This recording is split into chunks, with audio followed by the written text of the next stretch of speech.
Pessoal, vamos continuar aqui. A gente vai entrar agora na última etapa da nossa palestra, etapa final.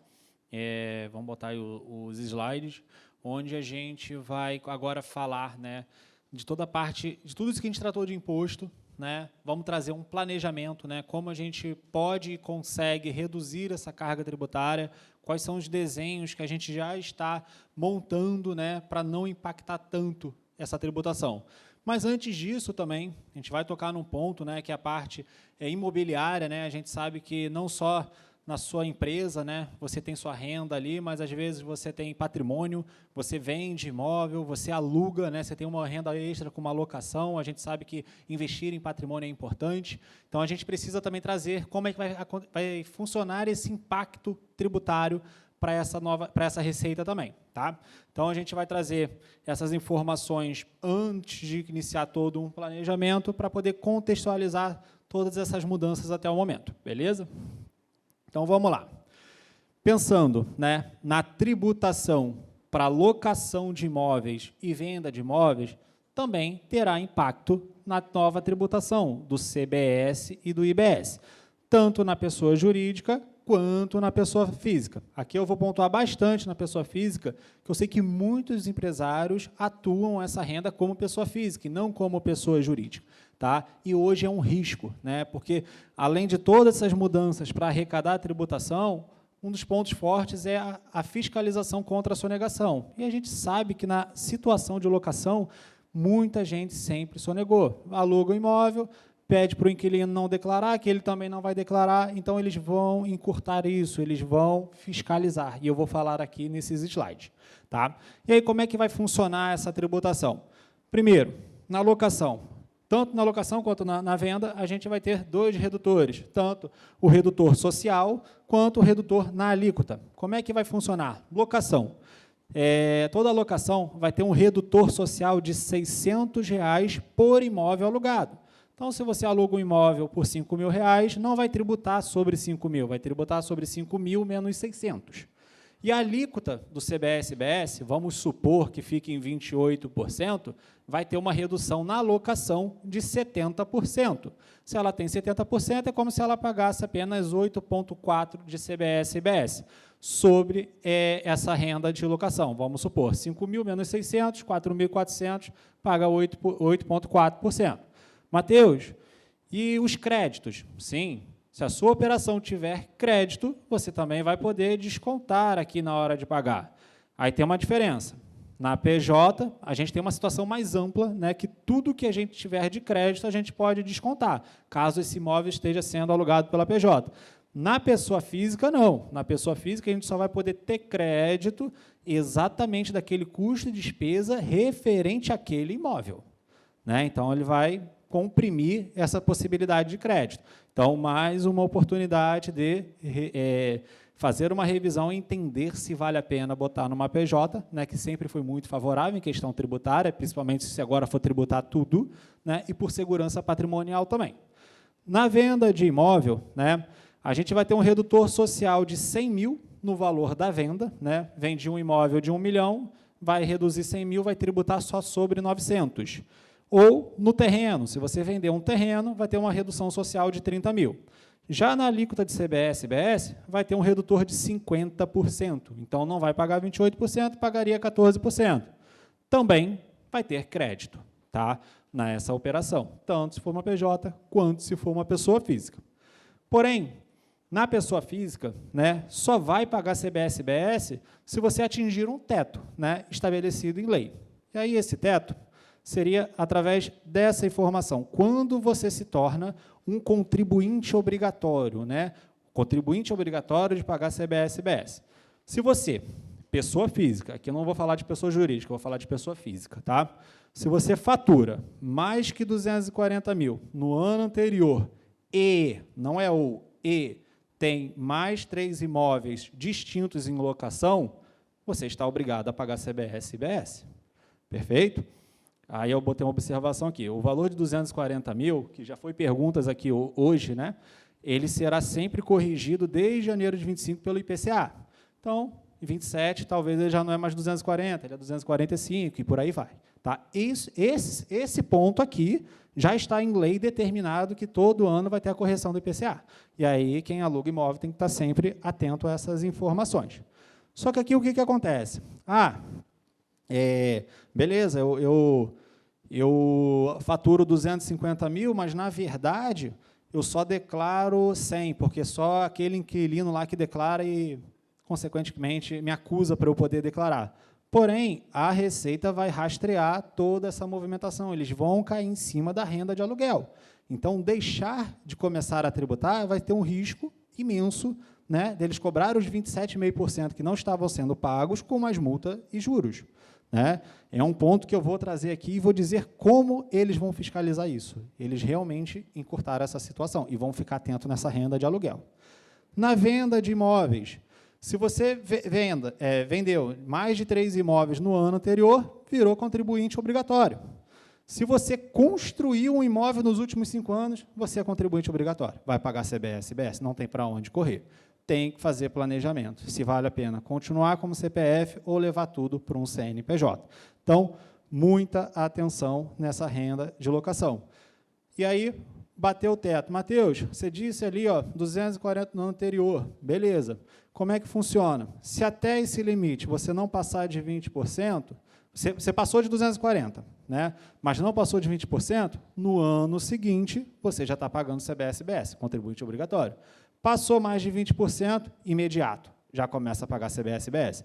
E aí você está com o contrato fechado, de locação lá, e agora com mais imposto. Conclusão, diminuiu sua receita líquida na locação. É importante avaliar, né, se você vai alugar mais imóveis nesse ano e por quanto. Tá? Planejamento, gestão financeira, olhar para o seu bolso, olhar para a sua renda. Vamos lá. Atenção à fiscalização. A Receita criou um banco de dados, né, que ele vai regulamentar e olhar através do CIB, Cadastro Imobiliário Brasileiro. Né? Todo imóvel vai ter um CIB. O que é o CIB? É como se fosse um CPF, igual a gente tem, né, exatamente para poder fiscalizar. Todo imóvel vai ter um CIB, vai ser rastreado pelo CIB. Eles vão ter uma ferramenta onde eles vão rastrear todo o pagamento eletrônico para poder tributar CBS, BS, split payment e por aí vai. Eles vão ver toda a informação financeira. Né? Mateus, então vou agora todo o meu aluguel pagar em dinheiro. Vou receber em dinheiro e vou ficar com esse dinheiro. Aí eu vou mostrar como é que eles vão descobrir isso também. Qual é o maior risco? Né? De não declarar e deixar a Receita te pegar. Tributar através de renda imputada. Tá? E eu vou te mostrar aonde chega esse prejuízo aqui. Tá? Vamos lá. Aqui, eu trouxe um cenário de como vai funcionar o CIB. Né? Quem vai estar fiscalizando? Como vai descobrir que você aluga um imóvel, só que você não declara, o inquilino não declara e ele te paga em dinheiro? Através desse banco de cadastro, né, que vai ser vinculado prefeitura, IPTU e qualquer tipo de registro, cartório, registro imobiliário, e na Receita Federal vai existir um banco de dados. Vamos supor que o Tiago, né, ele tem um imóvel e ele me aluga esse imóvel, só que ele alinha comigo da seguinte forma: Mateus, não declara que eu não vou declarar e me passa o dinheiro em espécie. Tudo bem, Tiago. Como é que vai acontecer? Lá no CIB, no banco de dados, vai aparecer que o imóvel é do Tiago. Só que aí eu botei conta de luz no meu nome, CIB do imóvel do Tiago. Eu botei internet no meu nome, CIB no imóvel do Tiago. Aí a Receita vai falar, por que o Mateus está morando no imóvel que é do Tiago? Cadê a renda de aluguel? Tem que ter uma renda de aluguel. E aí vai notificar a gente para poder autuar por que a gente está driblando ou sonegando. Né? E aí a gente pode até questionar, a locação é de R$3.000. Eles podem desconsiderar nesse momento que a gente tem um acordo de locação e aí querer tributar através da renda imputada, maior ainda. Como é que funciona a tributação na renda imputada? Funciona da seguinte forma. Vamos supor que o Tiago tem um imóvel de 1 milhão que ele estava me alugando por R$5.000 mensais, que dava 60 mil no ano. Tá? E a gente tentando driblar a Receita, pagar por fora. A Receita descobriu. A renda imputada é 10% sobre o valor de mercado. Então, ela calcula que seria 100 mil no ano. E vai querer que pague o imposto sobre 100 mil. Só que, na verdade, só recebeu 60. E não tem para onde conversar. Vai tomar prejuízo apenas por um banco de dados de cadastro. Né? E isso aqui, o que vai impactar? Pô, toda a minha renda de aluguel, todos os meus inquilinos não declaram, e aí eu não declaro. Já mexeu no seu bolso, que você vai ter que começar a declarar e já vai ter que pagar IR. Não estou falando nem de CBS e IBS. Estou falando de imposto de renda, pessoa física, que não pagava antigamente, porque conseguia driblar a receita de uma forma e agora vai ter que pagar. Já mexeu no seu caixa, né? E aí a gente sabe, pô, se na pessoa física, hoje, atualmente, antes da reforma, eu pago 27,5%, vou para a PJ. A PJ é 11,33%, menos que a metade, né? E aí o jogo muda. Aí é melhor você fazer a locação na PJ do que no seu CPF. Beleza? Então, eu trouxe aqui, só para vocês entenderem, né? Locação, CPF e numa hold. Nada mais é que você botar o patrimônio lá dentro, os imóveis, e fazer aluguel através de uma PJ, tributar como se fosse uma pessoa jurídica. Hoje, se você é totalmente legal, você paga 27,5% sobre a renda de aluguel. Com CBS e IBS, vai pagar 35,9%. Na holding, hoje, você paga 11,33%. Com o CBS e IBS, vai pagar 16,08%. Uma economia pela metade. Na holding, tem toda uma segurança, ainda você já pode aproveitar, fazer sucessão para os filhos e fugir da taxação de imposto sobre herança. Perfeito? Então, vale a pena começar a ver esta situação, porque eles vão cair em cima. É um ponto que eles estão botando medo e realmente vão agir sobre fiscalização, porque eles querem a tributação da renda de locação que muitas pessoas fugiram, né? E mesmo assim, não, eu vou conseguir alinhar com o inquilino para a gente não cair nessa, ele não vai botar conta nenhuma, etc. Aí, dentro de todas essas legislações, tem páginas de responsabilidade solidária que eles criaram. O que seria isso? Se você está tentando sonegar e uma pessoa está dentro desse jogo, né, para poder te ajudar, ele vai responder junto e vai pagar a mesma dívida e problema que você. Aí imagina o inquilino sabendo disso e vai falar, pô, eu não estou ganhando nada com isso. Por que eu agora vou assumir um risco? Não, eu vou declarar, porque eu não quero ter problema e você paga o seu imposto. Então, as pessoas, para não assumir responsabilidade do negócio dos outros, vai acusar você, porque não quer tomar risco. Perfeito? Então, a gente precisa estar bem atento com essas mudanças na renda de locação e na venda de imóvel. Sim. Sim. Apenas aluguel. Passou de 240 mil. Isso, não entra outras rendas, não entra venda de imóvel, não entra salário, distribuição de lucro, apenas renda de aluguel. Tá? Separado só para aluguel. Sim?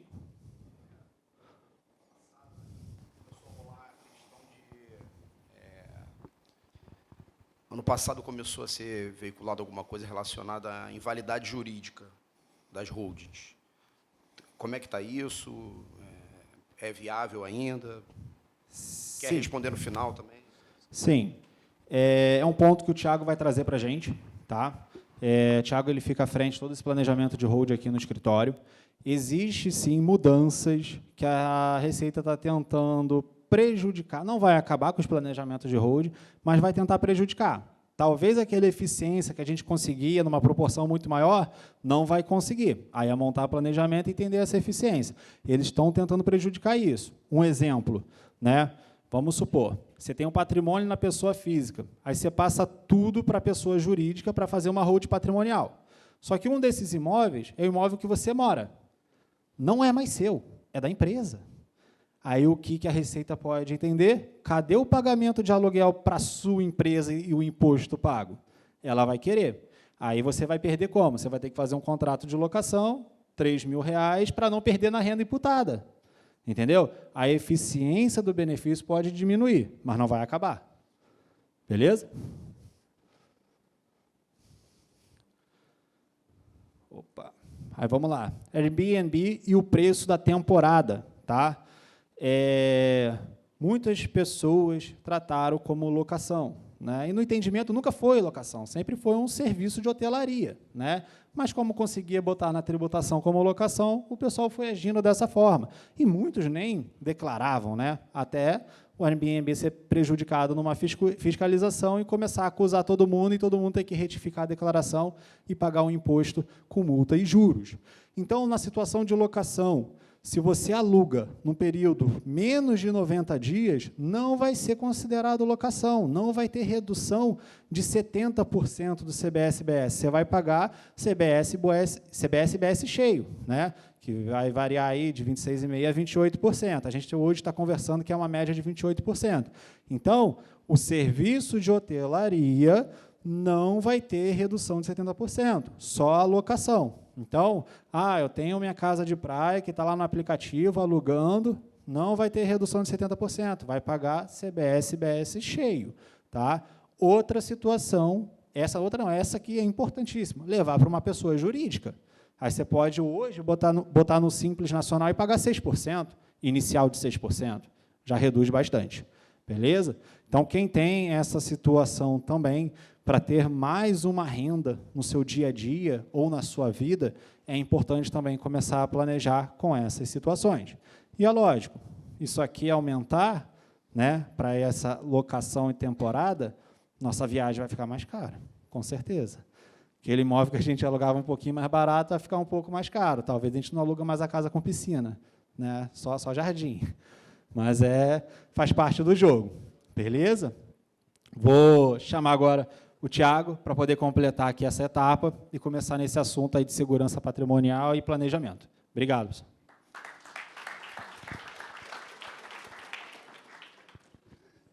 Quando eu fiz uma reunião com o Márcio, né, baita empresa de tecnologia, e aí ele falou para mim, Tiago, esse cadastro do CIB para cruzamento de dados, a gente faz no Excel aqui, isso é muito fácil de fazer. E aí eu vi que, eu não entendo nada de tecnologia. O cara que tem de tecnologia falou que é muito fácil cruzar essas informações, e eu vi que realmente as coisas estavam muito próximas desse cruzamento. Tá? Bem, o meu objetivo aqui é falar do patrimônio. E, como o Matheus trouxe, a gente precisava falar dos rendimentos de locação, porque faz parte do acúmulo de patrimônio do empresário ter imóveis, fazer dinheiro com isso, e muita gente aqui também tem isso como renda principal, né, pejotizado ou não. Tá? Então, a gente precisa entender que a gente está passando por um momento de mudança de mentalidade. Tá? Na verdade, a gente vai mudar um pouco o assunto aqui dos imóveis para os lucros, eu vou voltar a falar dos lucros. Né? O lucro ele irriga a nossa vida e a gente forma o patrimônio imobiliário. Tá? E aí a gente tem o fim dos dividendos que eram 100% isentos, foi o tema que eu falei mais cedo. A gente agora passa a ter uma tributação sobre dividendos para rendas superiores a 600 mil por ano. Já expliquei que esse 10% ele não começa com 600 mil, mas ele pode chegar a 10%. Né? E aí, diante dessa regra, a pergunta que a gente precisa fazer na hora de fazer um planejamento patrimonial é: quando você tira lucro da tua empresa, quando você tira lucro da sua operação, você vai consumir ele no CPF ou você vai reinvestir em outro negócio? É muito comum a gente ter uma operação que é lucrativa. Enfim, a minha loja de sapato, ela me dá lucro e eu quero montar agora uma lanchonete no shopping. Então, se eu tiro o lucro da loja de sapato, eu acumulei lá, sei lá, 2 milhões de reais para eu poder montar uma baita de uma lanchonete aqui no Plaza.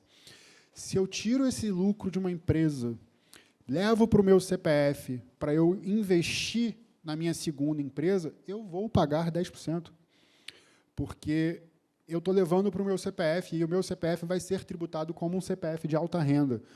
Então, a figura da holding, que é o que eu vou trazer aqui, seria uma empresa que nada mais é que um CNPJ, que vai ser dono das suas empresas operacionais para que ela possa tirar o lucro de uma empresa operacional, subir esse lucro para o CNPJ da holding, e o CNPJ da holding vai levar esse dinheiro para investimento numa segunda pessoa jurídica.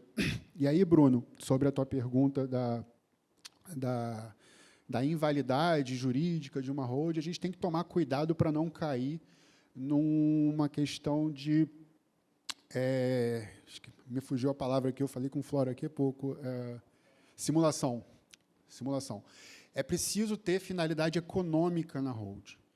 A holding ela precisa existir de verdade. Ela não pode ser um CNPJ que eu fui lá no RGI e coloquei um imóvel nele. No caso das empresas de locação que o Matheus estava tratando, se eu pego 5 imóveis, coloco nesse CNPJ, os imóveis começam a gerar locação, eu começo a tributar, não tem simulação nenhuma aí, existe uma finalidade econômica ali, direito nosso, previsto no Código Civil, que a gente pejotize ou não os nossos negócios, a gente pode tomar a decisão de, dentro de certas limitações, de seguir uma atividade econômica no CPF ou no CNPJ. Tá? E a mesma coisa acontece para holdings que participam de outra empresa. Quando eu tenho uma holding dona de uma empresa operacional, no primeiro momento que ela recebe lucro, o papel dela é essa. A finalidade econômica dela é centralizar os lucros das operações, mesmo que seja uma empresa só. Então, neste sentido, a gente não cairia em simulação seguramente. É óbvio que tem aquela simulação do... Matheus quer comprar aquela casa de 1 milhão que ele falou que eu tenho. Matheus, vamos abrir uma empresa aqui. Você entra de sócio com 1 milhão, eu entro de sócio com a minha casa. Eu saio da sociedade, você fica com a casa, eu fico com 1 milhão. Isso é simulação, isso é um papel fingindo que não teve uma compra e venda de imóveis. Tá? Então, quando a gente olha lá no Instagram, a gente olha nas notícias, as holdings estão caindo em simulação, Tribunal de São Paulo, Tribunal de São Paulo, do Rio, que são tribunais mais atuantes nesse sentido. Quem caiu na simulação praticou uma simulação. Né? Agora, você tendo finalidade econômica, e a gente pode criar finalidades econômicas nas empresas de diversas formas. A gente pode simplesmente inserir num CNPJ uma atividade de publicidade, de marketing, fazer serviços de publicidade, marketing, enfim. A gente tem como construir isso juntos. Tá? Então, eu estava falando se a gente vai consumir esses lucros no CPF ou se a gente vai reinvestir isso na PJ. Por quê? Porque se eu preciso levar dinheiro para o meu CPF, porque eu consumo isso no meu CPF, eu, de fato, tenho um padrão de vida que eu preciso de valores superiores a 600 mil no ano, eu tenho 12 janelas de oportunidade durante o ano para que a gente consiga evitar os 10%, pelo menos, da retenção. Pode ser que, se eu tiro 600 mil aqui, 50, somado com outras rendas que eu tenha no meu CPF, eu vou ter 10% na minha declaração de ajuste, mas eu não quero pagar 10% todo mês das minhas retiradas. Então, se eu me programo financeiramente, se eu tenho um fluxo de caixa bem desenhado, o meu financeiro já me mostrou que lá no final do ano eu vou tirar, sei lá, 500 mil reais de uma vez só, é melhor você se programar para fracionar esses pagamentos. Tiago, eu não preciso tirar lucro de janeiro. Tira 50. Tira 50, tira 50, tira 50. Porque se você tirar só no fim do ano, como muita empresa faz, vai ter 10%. Porque a retenção ela está vinculada ao montante do mês. E aí eu quero corrigir o que eu falei no painel anterior.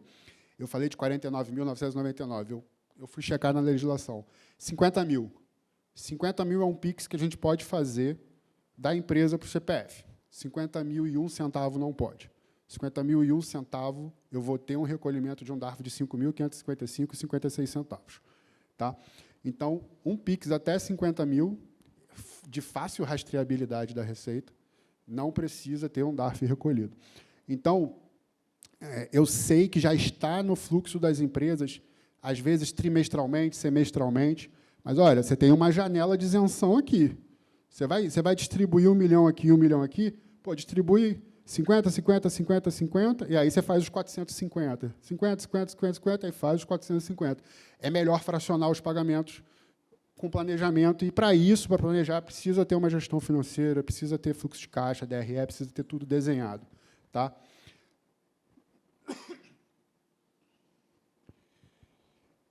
Outro ponto importante aqui. Tiago, eu posso pagar lucro em janeiro? Se você tiver lucro em janeiro, pode. E para que você tenha lucro em janeiro, para pagar já em janeiro, a tua contabilidade tem que estar em dia. É muito comum a gente receber essa pergunta no dia a dia: eu vou distribuir X de lucro, ok? Não, você não entregou o extrato durante o ano inteiro. Está aí o pessoal do contábil lá. Você não entregou o extrato durante o ano inteiro para a contabilidade. Eu não posso te dar essa resposta, por mais que eu saiba que a sua empresa é lucrativa. Eu preciso ter essa linha de lucro escrita no balanço, porque, se esse lucro for questionado, é o balanço contábil que vai assegurar que ele era lucro e aí que ele tinha isenção. Porque, quando não é lucro, é remuneração, prolabore, 27%. Tá? E aí a gente tem uma questão aqui. Bem, isso aqui é uma estratégia para a gente não cair naqueles 10% mensais, uma estratégia que eu acho que todo mundo deve desenhar. E a gente tem uma segunda estratégia, que é uma engenharia de fluxo. Veio de uma conversa de um outro cliente que não pôde estar aqui hoje, mas a estratégia ela passa pelo seguinte: a gente vai ter uma ata de distribuição de lucros para as empresas que têm lucros acumulados. E aí, vou dar um exemplo aqui. Vamos supor que o sócio de uma empresa ele tem 1 milhão de lucros acumulados distribuídos em 2025, registrado em ata, ou seja, ele pode pagar esse 1 milhão ao longo dos anos 26, 27 e 28, sem nenhuma incidência dos 10%, nem na retenção e nem na declaração de imposto de renda dele, porque não são lucros de 26, são lucros de 25. Tá? E aí, ele tem hoje um pagamento mensal de 200 mil. Está na programação dele lá, 200 mil reais por mês para pagar para o sócio. Então, ele vai pegar esses 200 mil e vai diminuir daquele saldo de 1 milhão que estava lá previsto para pagamento? Não. Aproveita aquela janela de 50 mil que a gente falou aqui no slide anterior. Dos 200 mil que você vai pagar em janeiro, 50 a gente vai chamar de lucro desse mês, porque eu já vi na sua contabilidade que você é lucrativo. E os 150 a gente vai abater daquele saldo de 2025. Com isso, a gente vai fazer o saldo de 25 que está distribuído e deliberado perdurar por mais tempo, para a gente poder aproveitar essa janela de pagamento de 26 até 2028. Porque se eu pagar 200 mil por mês referente a 25, em 5 meses eu acabo com aquele saldo. Agora, se eu pagar 150 mil, vou ter que fazer a conta aqui, provavelmente eu vou levar 9, 10, 11 meses para acabar com aquele saldo. E esse é um exemplo. A gente vai ter exemplos numéricos, não vou trazer para cá, mas a gente vai ter realidades numéricas com clientes maiores que isso, e, com certeza, a gente vai estar usando essa questão aqui de um PIX de 50 para chamar de lucro desse ano e um PIX do restante da retirada do sócio para a gente abater dos lucros acumulados e registrados de 25. Tá? E aí a gente fala da holding, né? Um termo em inglês que significa segurar, centralizar, guardar, que é uma caixa de ferramentas que ela pode ser usada para vários contextos, para proteção patrimonial, para eficiência tributária, para planejamento sucessório, para governança corporativa. Tem empresas que criam uma holding só para que a administração fique centralizada num CNPJ e não em cada operação. Ele não quer, dono, ele não quer olhar para a loja 1, a loja 2, a loja 3. Ele quer olhar só para a dona das lojas, porque para ele faz mais sentido olhar para o todo. Então, a holding tem vários sentidos. Uma das funções vem daquela pergunta lá: você vai consumir esse dinheiro em contas de consumo no teu CPF, ou esse dinheiro você vai aplicar em novos negócios? Então, se eu vou aplicar em novos negócios, se eu levar para o meu CPF, eu perco 10% disso.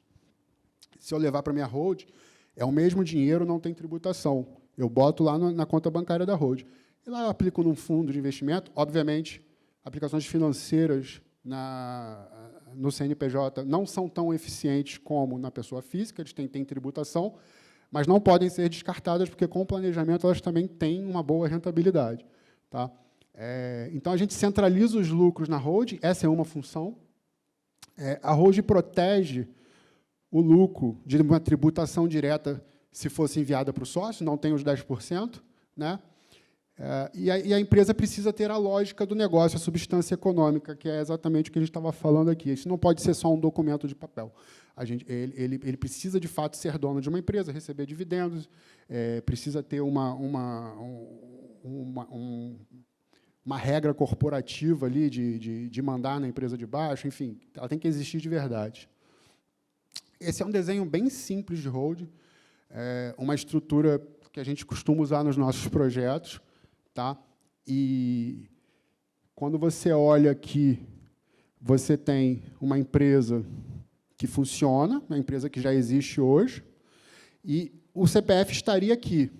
E esse CPF seria dono desses imóveis, né? Então, quando a gente faz um projeto de holding, a gente coloca um CNPJ de participações para ser dono das empresas, a gente coloca do lado um CNPJ patrimonial para ser dono do patrimônio, a gente está falando de imóveis, mas vão entrar aqui carros de coleção, embarcação, objetos de arte, a gente também tem esse exemplo aqui. Tá? Então, a holding patrimonial, ela vai ter a finalidade jurídica dela. A finalidade jurídica dela, ela recebe os lucros, ela tributa os aluguéis dos imóveis, ela tem uma atividade jurídica funcionando. E a holding familiar acima, esse CNPJ aqui, que é dono desse, a holding familiar, ela tem um propósito, nem sempre ela vai existir, às vezes a gente pode muito bem andar com uma estrutura sem essa de cima, tudo bem, vai depender do momento de vida de cada um, mas a holding familiar acima, ela normalmente ela é um documento de planejamento sucessório. É normal nessa holding familiar aqui a gente ter os filhos dono de tudo que o pai criou, inclusive do que está funcionando ainda, e o pai está super vivo, super novo, cheio de saúde, porque os filhos já têm a propriedade da holding familiar e os pais se reservaram o usufruto das cotas da empresa. Então, eles têm o uso da empresa, ou seja, o lucro que, obviamente, vai ser gerado aqui e vai chegar no CPF em algum momento, né? A gente está falando que essa empresa que gera lucro, uma parte custeia o patrimônio, compra novos imóveis, e a outra parte vai para o CPF do pai, da mãe, dos filhos. Então, o pai e a mãe aqui, os pais, os patriarcas, eles possuem o uso da rentabilidade dessa estrutura, e desculpa, é o contrário. O uso é sobre o poder político da estrutura, eles usam do poder das cotas para tomar decisões sobre tudo que essas empresas vão fazer. É eles que decidem, eles que administram, eles que entendem se esse imóvel vai ser vendido ou não. Eles têm o uso das cotas da holding familiar e os frutos, né, do usufruto. Os frutos, sim, seriam os lucros. Eu inverti a palavra ali. Tá? Então, a gente projeta essa estrutura com vários alinhamentos com a família para saber quais são as intenções da família. E a gente vai ter uma necessidade maior de olhar para esse planejamento sucessório, porque, como o Calau falou, na data de ontem foi publicado a Lei Complementar 227 de 2026, e essa lei veio confirmar o que a gente já estava prevendo, do aumento da base de cálculo do TCMD. Tá? A Lei Complementar de 2023 ela já mandou todos os estados criarem alíquotas progressivas.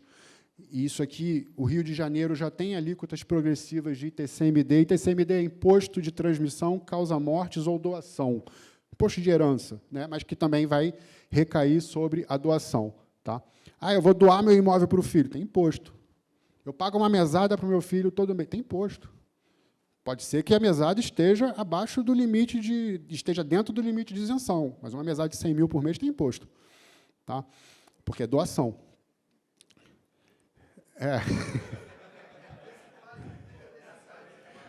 Vocês estão rindo, mas a gente faz umas declarações de imposto de renda aqui, que parece, tá? Não é meu pai, mas Mas tem, nem minha mãe. Que pena, né? Então, a gente já teve uma normativa lá na lei complementar que foi regulamentada ontem, na sanção presidencial de 15h, que a gente achou que ia ter que mudar todos os slides aqui. Às 15h, o Lula marcou um videoconferência lá com todo mundo, a gente já estava com todos os slides prontos, mas não tivemos grandes alterações, apenas confirmações que a gente vai ter um aumento na base de cálculo do ITCMD. Tá? Por quê? Porque o ITCMD não pode mais ser calculado por valor contábil.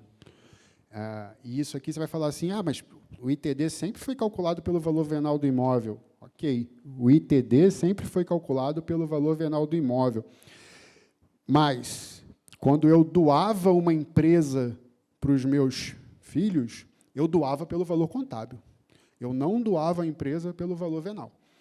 Então, quando eu chego no planejamento de holding, no momento que eu vou fazer a doação dessa empresa aos meus filhos, eu não posso mais fazer a doação pelo PL dessa empresa no ponto de vista contábil.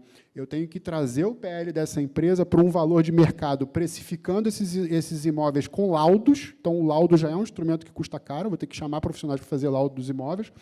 Eu vou ter que fazer a avaliação de quanto vale essa empresa operacional a título de fundo de comércio, ou seja, não é só o capital social dela, é quanto ela tem de recebíveis futuros, qual é o potencial que ela tem de receita dentro de X tempo, laudar isso com um laudo profissional, e aí essa hold aqui que tinha um capital social de R$10.000 passou a valer R$8 milhões, R$20 milhões, vai saber quanto que essa hold passou a valer, como é que eu vou doar isso para os meus filhos. Então, a gente tem assim um senso de urgência para quem quer desenvolver um trabalho de holding, de executar, enquanto os estados ainda não normatizaram o fim do cálculo do valor contábil. A gente ainda consegue fazer os trabalhos de holding, planejando a doação da empresa aos filhos, olhando para o valor contábil da empresa. Mas a lei complementar ontem disse que isso vai mudar. Já está previsto lá que vai mudar. Mas, como é um tributo administrado pelos estados, cada ente federativo precisa normatizar isso. Então, a gente tem 27 estados que precisam publicar suas leis sobre como que eles vão chegar no fundo de comércio, como que eles vão avaliar a nossa empresa, sabe lá como que o governo vai dar preço na minha empresa. Né? Isso é um perigo, do jeito que ficou escrito lá, é meio perigoso, porque o governo pode simplesmente falar que a minha empresa vale 3 vezes mais do que ela realmente vale. E aí a gente vai ter um problema não só no ponto de vista de doação, como no ponto de vista de falecimento de um sócio. Né? Não sei se vocês sabem, mas algum dia todo mundo vai morrer.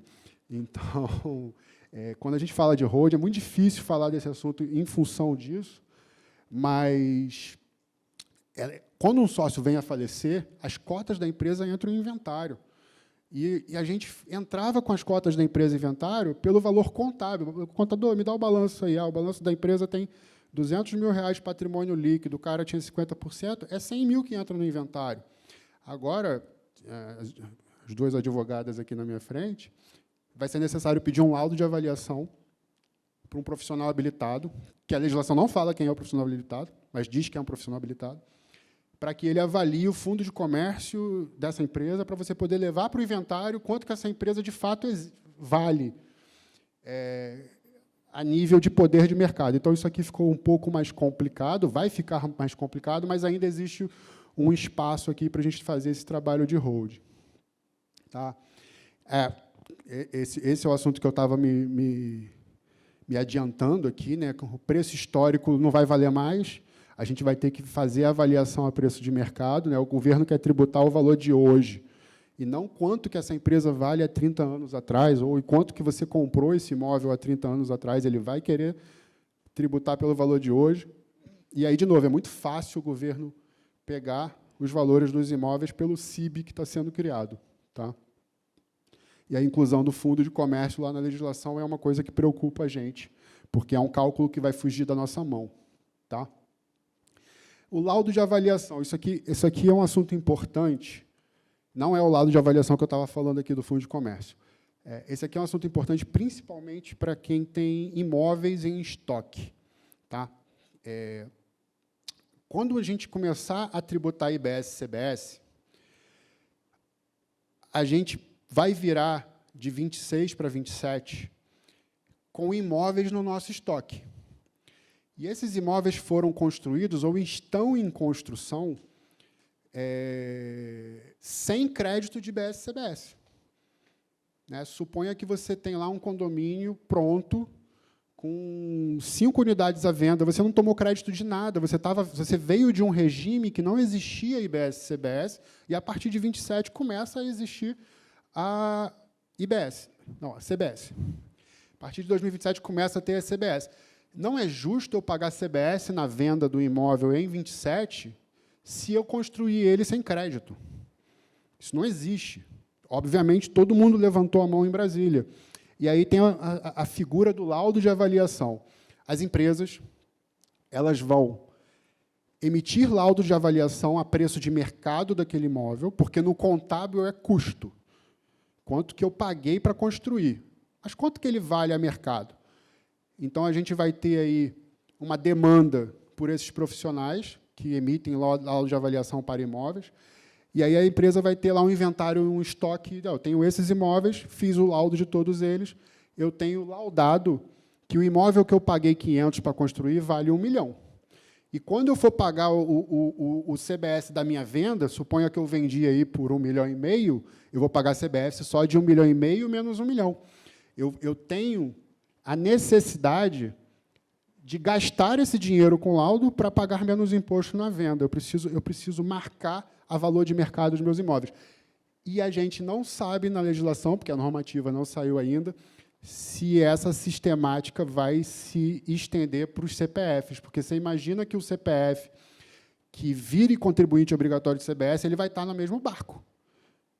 O cara que é pessoa física, que eu construí um imóvel e vendi, eu sou contribuinte de CBS obrigatório nos próximos 5 anos se eu vender outro imóvel.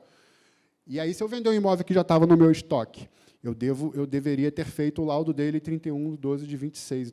Então vão existir esses gaps aí que quem transita com imóveis precisa prestar atenção. Tá?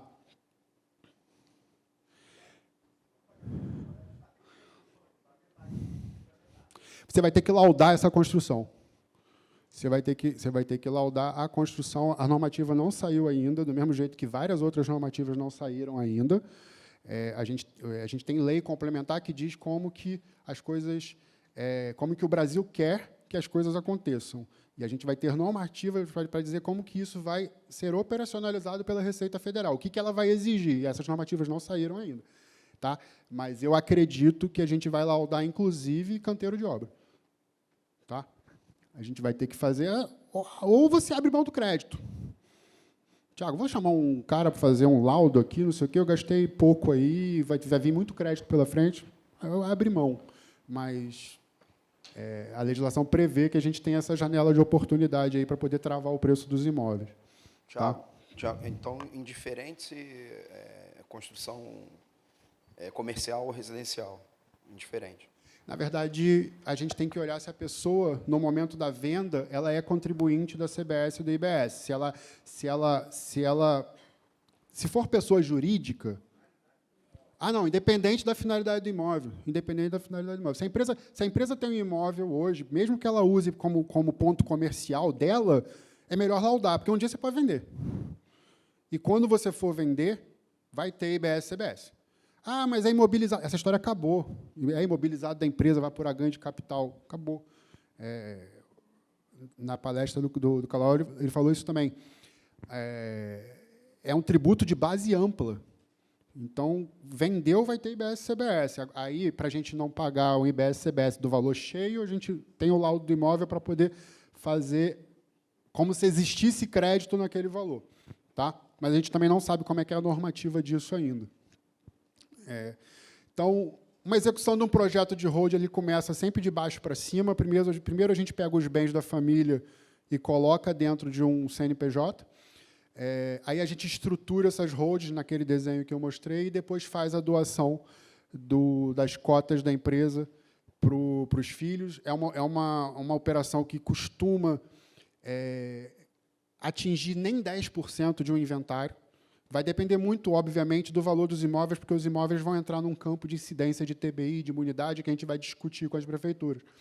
Mas, normalmente, os projetos de holding que a gente tem feito são projetos que não chegam a 10% de um futuro inventário dessa pessoa, porque, se a gente for avaliar tudo a preço de mercado, ficaria muito caro.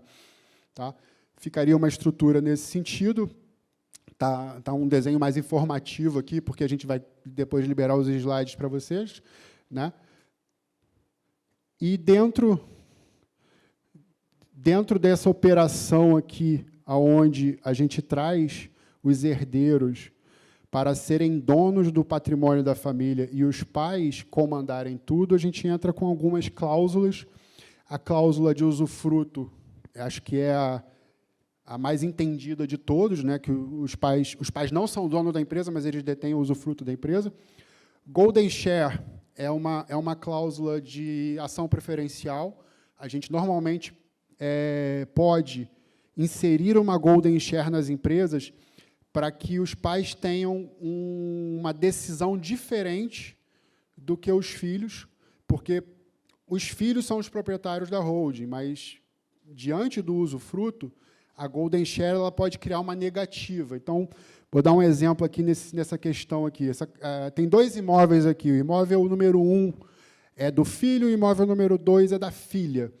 Como que eu digo que o filho não pode vender o imóvel 2 e a filha não pode vender o imóvel 1? Eu crio uma Golden Share. Nessa Golden Share, que é uma ação preferencial, eu digo que ela tem a capacidade de negar a alienação daquele imóvel.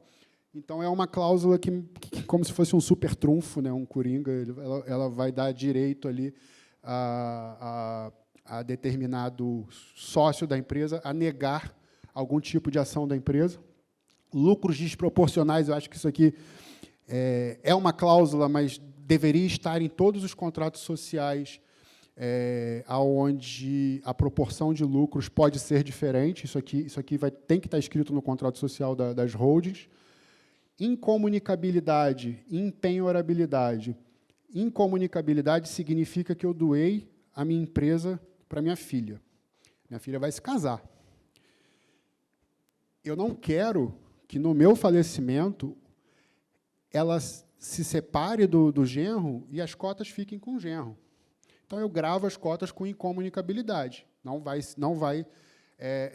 se confundir numa partilha de divórcio, porque pode ser que ela tenha um irmão dentro da empresa, enfim, não quero. Então, a gente bota uma cláusula de incomunicabilidade. E a minha filha também pode, dentro da experiência dela de vida, virar credora em alguns pontos, né? Ela pode, de repente, ter algum momento de instabilidade que possa trazer risco para o patrimônio familiar. Então, a gente grava as cotas da empresa também com empenhorabilidade, porque, se ela tiver dívidas, se ela tiver momentos financeiros turbulentos, não se penhorem nada da holding, até porque o usufruto é meu, a gestão é minha, então ela não teria gestão sobre esse patrimônio. Tá? E a cláusula de reversão é natural que o pai venha a falecer antes dos filhos, mas os filhos podem, né, falecer também antes dos pais. Então, se o donatário que recebeu a doação vem a falecer, a doação é desfeita, o patrimônio da empresa volta para a mão do pai e aí ele pensa numa nova sucessão. Por quê? Porque, independente do regime de casamento da minha filha, se ela falecer, as cotas da empresa vão para o marido. Entra na partilha com o marido e com os herdeiros dela. Né? Aí o regime vai determinar se o marido entra com 50, com 25, o regime vai determinar como que o marido concorre com o herdeiro. Mas a gente grava as cotas com reversão porque, num acontecimento do donatário falecer antes do doador, é desfeita a doação volta, e aí esse patriarca vai pensar novamente como vai fazer a divisão do patrimônio da família e pode simplesmente doar novamente direto para a neta e não para o genro, porque às vezes, né, para o genro, para a nora, porque às vezes não quer que ele participe ali da propriedade familiar. Tá?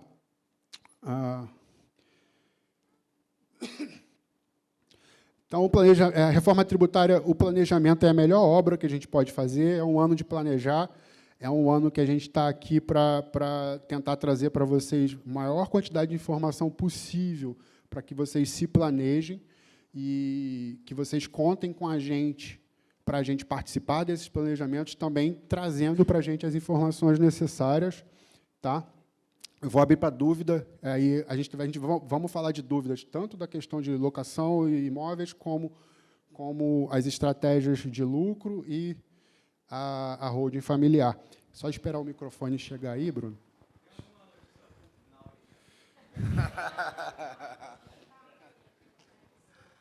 É bravo, né? Papo de coveiro, né? Fala, Bruno. Já na sequência das holds aí, você falou de cima para baixo, existe a possibilidade de baixo para cima dos filhos para os pais. Resumidamente, posso pegar minha clínica e criar uma holding a partir dela, ou tem que ser um negócio completamente novo? Não,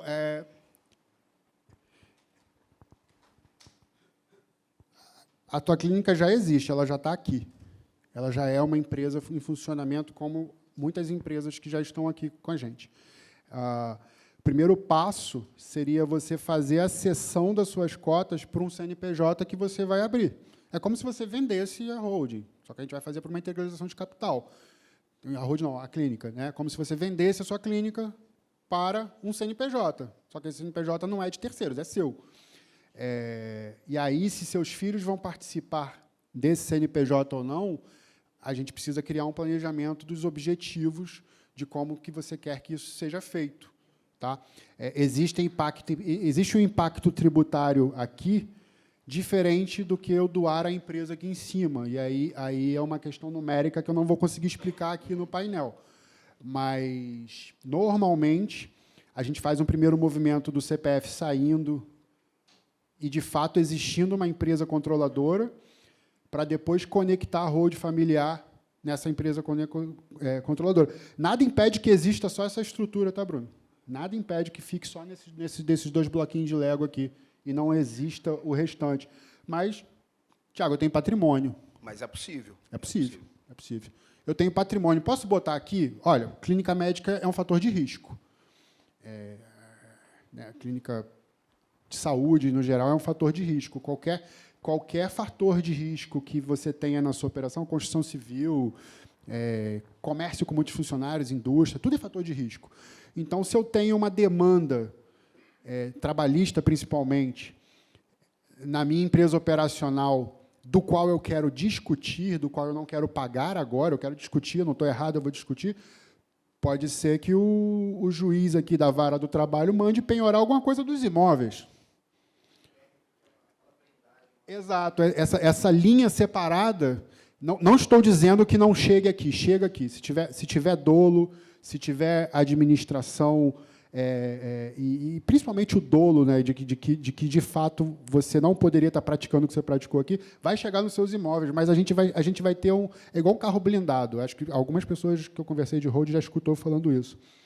O carro blindado, ele te protege para te dar tempo de ação. Se você ficar parado, vai passar. Se o tiro ficar batendo na mesma janela, vai passar. É a mesma coisa. Então, teve um problema aqui, cara, vou discutir, sabe o que eu vou fazer? Vou tirar os imóveis desse CNPJ aqui. Aí a gente tem tempo para agir, entendeu? Mas se eu trago os imóveis para a empresa que é dona da minha operação, eles estão expostos. Eles não estão em segurança. Tá? Opa, boa noite. Boa noite. Considerando que o governo está fazendo toda essa articulação para fechar o cerco contra qualquer tipo de dinheiro passando por fora do radar dele, na questão do IBS, CBS, quando as empresas entrarem com restituições de créditos devido a toda aquela cadeia explicativa, existe já no cenário de vocês, não através de alguma normativa, provavelmente não, mas a intenção do governo, principalmente nos estados, em que a gente está falando de tributos federais. Mas, quando eu for fazer uma solicitação de restituição de crédito desse tributo, o governo federal fala, opa, peraí, porque o estado que você está dizendo que você está devendo também IPVA, está devendo ITBI, está devendo outros tributos, mas que são locais do estado, mas que você realmente tem alguma dívida, digamos assim, mas que o estado, de alguma maneira, falou para a federação, ó, ele está me devendo, então não devolve esse dinheiro não, porque esse dinheiro é meu. Tem essa preocupação, sim. O comitê gestor foi criado ontem. É o comitê gestor que vai normatizar isso, que vai regular isso, que vai produzir a apuração assistida, que também foi publicada ontem em Brasília. A apuração assistida nada mais é que um dashboard, que você vai entrar lá, meu CNPJ vendeu X, tem isso de débito, comprou X, comprou Y, tem Y de crédito. Tá? Essa é a apuração assistida. É aquele meme que tinha nas redes sociais de que a Receita sabe quanto você ganha, mas me diz quanto que eu ganho, a Receita não vou dizer quanto que você ganha, né, aquele negócio. Ela sabe, ela vai olhar pela apuração assistida. E aí a gente tem que entender o seguinte, o CBS ele tem direcionamento federal. O IBS ele tem direcionamento estadual e municipal. Então, se eu tenho crédito de CBS e eu tenho uma dívida com o Estado, não deveria compensar, porque o CBF é federal e o IBS é estadual e municipal. Tá? Não deveria, mas como é um comitê gestor só que vai gerenciar isso, não consigo te responder, ou pelo menos eu não sei a resposta, se vai compensar direto. Pô, aquele PVA do carro que eu não paguei vai abater lá do meu cashback que eu tenho para pegar dos meus créditos lá. Né? Agora, do ponto de vista federal, sim. A Receita não vai te dar seu crédito se você estiver devendo algumas guias lá para a Receita. Ela vai abater antes de liberar seus créditos. Isso já acontece hoje. Isso já acontece hoje.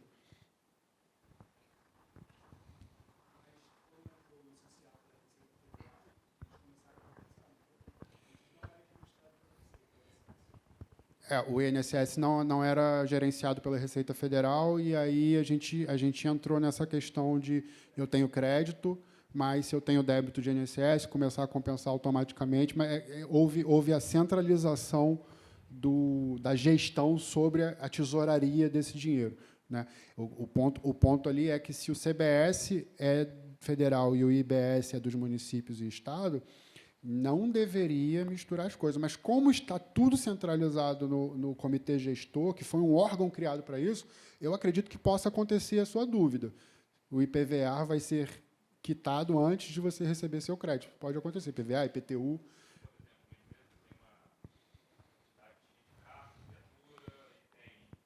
Pode acontecer. Pode acontecer. Pode acontecer. A multa, eu não sei se entraria, porque a multa não é bem um tributo, mas é um débito com o Estado. Pode acontecer. Pode acontecer. Mas a gente não tem essa normatização. O Belmonte está com o microfone, ele vai perguntar, depois a gente passa para você. Tá? Queria tirar uma dúvida em relação, se eu quiser integrar, né, alguns imóveis na holding patrimonial. Existe algum jeito de fugir do ITBI? Vamos lá. O ITBI ele é imune quando eu integralizo imóvel a título de capital da empresa. A integralização de capital significa o seguinte: empresa, eu vou te dar um imóvel, você me devolve cotas de capital. Não é um ato de compra e venda. Tá? Então, a Constituição de 88 diz que a integralização de capital ela é imune ao ITBI. Ponto.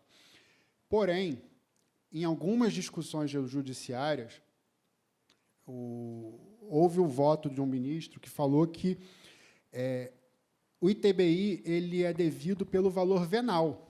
E isso também está previsto na legislação. Porque eu tenho um imóvel de 100 mil na minha declaração de imposto de renda que vale 1 milhão, como o Matheus deu de exemplo aqui. Então, a prefeitura ela vai me cobrar o ITBI pelo valor venal, sempre. Instrumento de compra e venda, doação não, porque tem TCMD, mas o TCMD também é valor venal. Ele vai ser sempre pelo valor atribuído pela prefeitura. Aí, o que vai acontecer com o nosso pedido de imunidade? Eu vou lá na prefeitura, vou fazer o pedido de imunidade no teu nome, vou falar, olha, isso aqui é integralização de capital, não tem ITBI. A prefeitura vai falar, você está certo. Você tem imunidade de capital, de ITBI, até o valor do capital que você está integralizando, que é 100 mil reais. Você não vai querer integralizar valor maior, porque senão você vai ter ganho de capital. Mas a diferença do valor da integralização para valor de mercado, eu vou te cobrar ITBI. E aí ela lança a diferença de um valor para outro.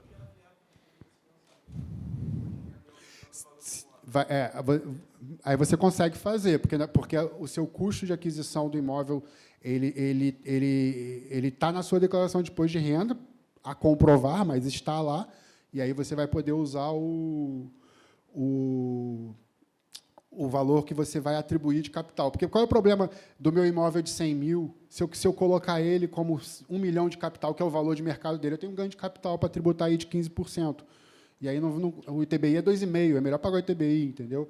Então, no planejamento de hold, a gente faz uma lista dos imóveis, a gente joga numa inteligência artificial que vai trazer valor de mercado para a gente, baseada em consultas de região, para poder chegar perto desse cálculo de TBI. E aí a gente tem uma seguinte questão. Isso é discutido ainda no judiciário. Tem gente que entra com liminar para não pagar o ITBI, deposita em juízo e vai discutir. Tá? A integralização de imóveis com a finalidade de locação ou venda, as prefeituras dizem que não pode, mas tem um processo rolando no STF, está 3-0 a nosso favor, contribuinte, faltam 4 votos. Gilmar Mendes, em novembro, pediu vista desse processo, sentou em cima do processo, e aí, ontem foi sancionada novas regras para a ITBI, mas ele está com o processo fazendo vista, porque se a decisão for favorável ao contribuinte, a gente pode integralizar os imóveis com imunidade TBI, mesmo para atividades imobiliárias, coisa que a gente não fazia antes porque a prefeitura negava. Mesmo entendendo que poderia, a gente não entrava nesse mérito porque a prefeitura negava. A gente acabava fazendo uma empresa sem essa atividade para poder integralizar a comunidade. Entendeu? Então, a gente tem que esperar essa decisão do STF também sobre a atividade de locação. Boa tarde. Boa tarde. Com relação à sucessão patrimonial, inserir um menor de idade na holding e você vender posteriormente o imóvel, parece que precisa de autorização judicial. Seria isso em todos os casos? Existe alguma forma de colocar um menor de idade na holding sem ter necessidade de autorização judicial na venda de qualquer imóvel? É uma questão um pouco mais jurídica, que a gente geralmente leva esses assuntos para o jurídico para a gente validar, mas eu vou dar a minha opinião aqui. Tá? Vou dar assim, o que eu entendo que aconteceria. O menor de idade ele vai ser no proprietário das cotas da empresa. Ele não tem usufruto das cotas da empresa, não porque foi reservado o usufruto, porque ele é menor de idade. Quem tem o usufruto das cotas de uma empresa de um menor de idade são os pais. No instrumento de holding, a gente vai se reservar o usufruto, porque a gente quer que o usufruto perdure além da idade dele. Tá? Então, quem está vendendo o imóvel não é o menor de idade, é a empresa. Na minha opinião, não precisa de autorização judicial, porque quem está fazendo a venda do imóvel da empresa é a empresa sobre a gestão de um administrador nomeado pela empresa e sobre o mando das cotas de capital que pertencem aos usufrutos, que são pai e mãe. Tá? Agora, um imóvel que pertence ao menor de idade, o menor de idade é proprietário, aí eu entendo que precisa de autorização judicial. Tá? Mas eu não tenho convicção se o que eu estou falando é simples assim, sobre autorização judicial ou não, mas a gente coloca menores de idade na holding, os pais já seriam usufrutuários dessas crianças até completarem a maioridade, mas a gente reserva o usufruto para perdurar por mais tempo. Tá? Fechou? Diogo, você vai ter crédito lá na tua operação. Não quero que você vá embora triste. Você vai pagar 14% na venda de imóvel, mas você vai ter muito mais crédito. Tudo que você compra, você vai pedir nota para todo mundo. Mão de obra a gente vai pejotizar. A gente vai abrir uma construtora lá perto, vai pejotizar, emitir nota. É brincadeira, mas vai acontecer. Vai acontecer. Não vai acontecer ano que vem, em 2028, mas vai chegar um momento que vai acontecer. Todo mundo. Aí o que vai acontecer com o imóvel? Vai ficar mais caro. O imóvel vai ficar mais caro, a gente vai precisar tomar mais crédito do banco. Quando a gente precisa tomar mais crédito do banco, o crédito vai ficar mais caro, porque lei de oferta e demanda, vai ter mais demanda, eles vão aumentar o preço do crédito. Aí você vai ter problema comercial de venda, porque o preço está alto e você não tem. Enfim. Mas a notícia boa é que você vai pagar menos imposto do que você paga hoje. Vai baixar dos 7%. Só que a cadeia de custo vai aumentar.